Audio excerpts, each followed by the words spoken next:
TV3 uudiste suvi möödus suuresti suverubriikide tähe all. See tähendab, et meie reporterid toimetasid tavapärasest teisel kursil ning proovisid ka teisi ameteid. Kui Eesti vanasõna ütleb, et ei tasu välja heites surkida, muidu läheb haisema, siis reporter Kristina Weinberg proovis omal käel järele. Kas ikka läheb? Vaid mina ja Imur kehavedelike vastu. Siin on plastiktops, ma ei tea, see küll ei tule. Väike leiutasuga. Kristina pole ainuke reporter, kes suvel õppetunni sai, et igale poole ei tasu ka ajakirjanikul oma nina toppida. Kusjuures ma nagu lõhna poolest arvasin, et on hullem, aga tegelikult oli üldse hullu. Sa varsti saad hullu. Siin on saarmakakad ka. See on hoopis teine tase. Seda tunneb juba kaugelt. On mõeldiv.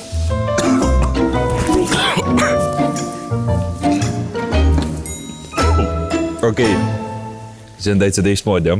Teadagi, et majanduslikult on riigis samuti teistmoodi ajad.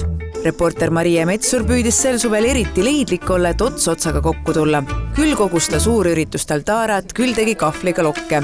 Naisterahvad teavad muidugi omast käest, kui kallid on kvaliteetsed ilutooted ning eriti meigipintslid. Sellepärast ei pea enam muretsema. Maria leidis ka sellele lahenduse. Kas see puuder on brokolit täis ju pärast.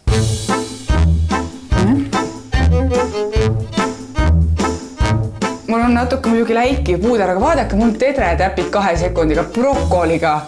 Reporter Sven Soiver käis näiteks Valgamaal inflatsiooni eest varju otsimas. Leidis küll laadalt odavaid pirukaid, kuid tuli välja, et kohalikud käivad ikkagi lõunanaabrite pool shoppingul. Siin saiakeste leti juures olema aga täitsa šokis. Mitte saiakeste pärast, neid müüakse igal pool, aga millised hinnad? Et paar nädalat tagasi ma olin Tallinna lähedal ühel laadal, kus saiakesed maksid sellised 2 eurot, 3 eurot. Siin 65 senti, 70 senti. Mida käiakse Lätis ostmas?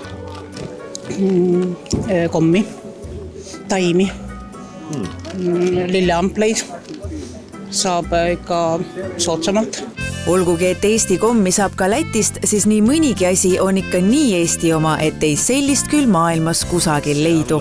Eestlastele jääb see suvi kindlasti meelde ka laulu- ja tantsupeo poolest. Laulu- ja tantsupeoga puutus kokku ligi 200 000 eestlast. Tantsisid nii öösel kui päeval, on ju, meie vähemalt. Ja siis oli natuke vähe unetunde, sai seal vihmast allatud ja siis jõudsime laulukaare juurde, see oli president. Ja siis oli, ma olin täpselt meetri kaugused, läksin mööda temast ja ta vaatas silma ja ütles, elagu Eesti. Ja mida ma tegin? Ja see oligi see, kui ma vaatasin. Ja siis kõndsin paar sammu edasi.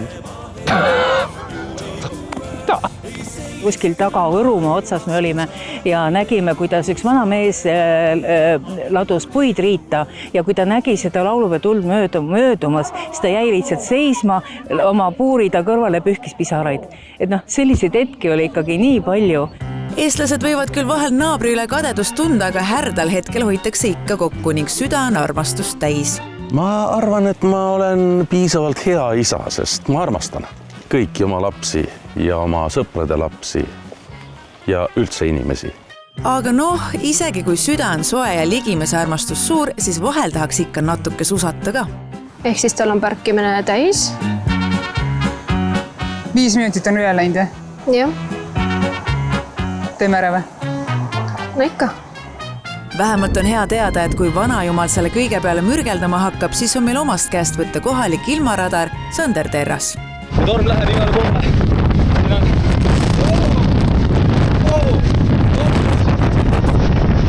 Ei, siin ei lähe. Alati aga ei õnnestu kõik nii filigraanselt, kui eelnähtud lugudes tundus. Kes teeb, see jõuab ja eks neil tegijatel ka juhtub. Nüüd on näiteks mitmed Eesti näiteks pere...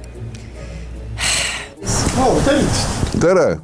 No eile kuulsite ka midagi. Ma räägin siin. Škola kolbасы, veselее, пацаны.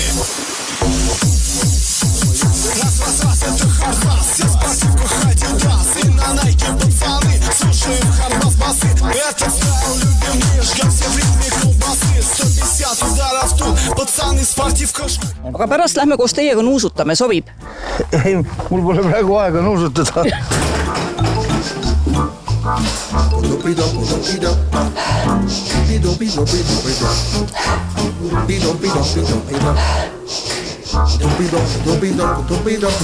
Tui.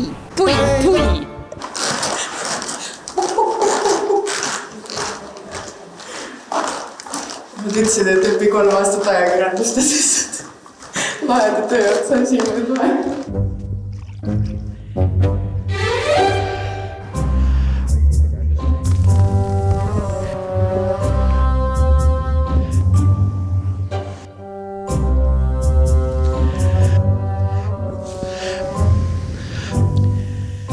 näiteks kahjuks on nüüd teised oh my god. Ja võtan veel tiitli ka siis, et Heidi.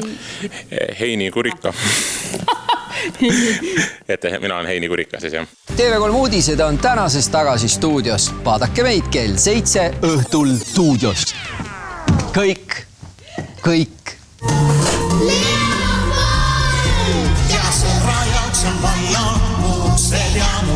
Mu silmad ning mu kõrvad ning mu perekonna ring. No kuulge, mis nalja te nüüd teete? Teil on ropka kepp ikka müümata. No keegi ei taha keppi. No kuidas teil siin Võrumaal niimoodi on, aga vaatame nüüd koos üle, no mis siin? No aga teie proua, 10 eurot, ropka kepp, no palun. Kuule, mul pole keppi tarvis ju. Miks ei ole keppi vaja? Ikka on keppi vaja. Mitmed Eesti moebändid AP on ennast aasta jooksul seostanud New York Fashion Weekiga. Jah, teeme ikka mitmes osas. Ja ükski Eesti disainer pole ametlikule New Yorgi